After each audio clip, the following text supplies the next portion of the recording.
tout le monde, aujourd'hui on se retrouve pour un petit tutoriel pour séparer un bâton. Vous aurez besoin pour cela d'une perceuse, d'une tige filetée 5 mm, d'un crayon, d'une inserte filetée 5 mm, de 2 mèches à bois et de 2 clés de serrage et de 2 écrous.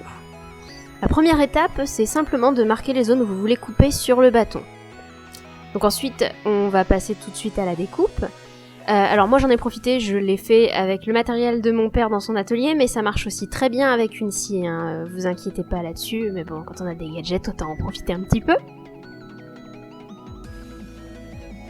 Donc une fois que c'est fait, je vais marquer le centre sur une des parties sur lesquelles je vais travailler pour savoir où exactement je vais devoir percer.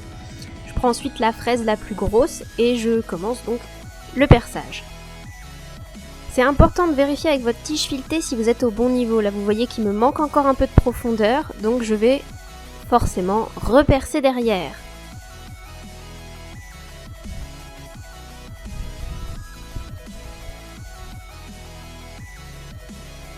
Après ce second perçage, vérification à nouveau, et là, c'est bon, tout rentre comme il faut.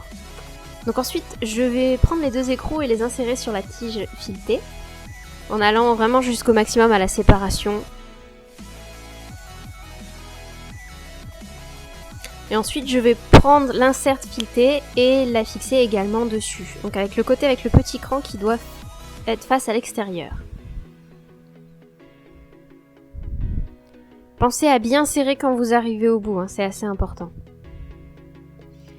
Une fois que je l'ai coincé grâce au serre-joint, je vais visser la tige en bois dans laquelle j'avais fait le trou doucement sur l'inserte filetée.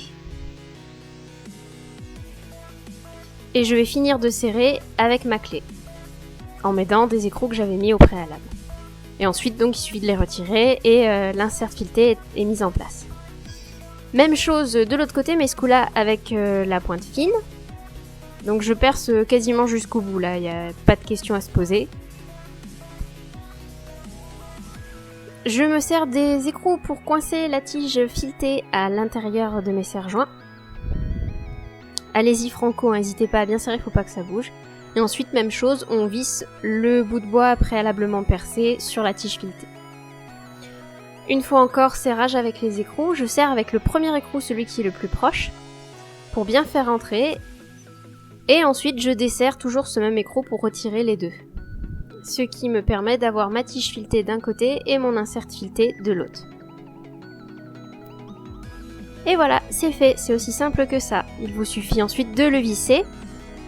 Alors faites attention, si jamais vous avez un peu abîmé les bords ou que c'est pas tout à fait droit, vous pourrez ensuite toujours les reponcer derrière. Donc je vais vous montrer où exactement, enfin vous pouvez le voir, là le raccord est pas tout à fait net, donc il suffira de le poncer. Sinon, s'il est caché dans l'arme, il n'y aura pas de souci.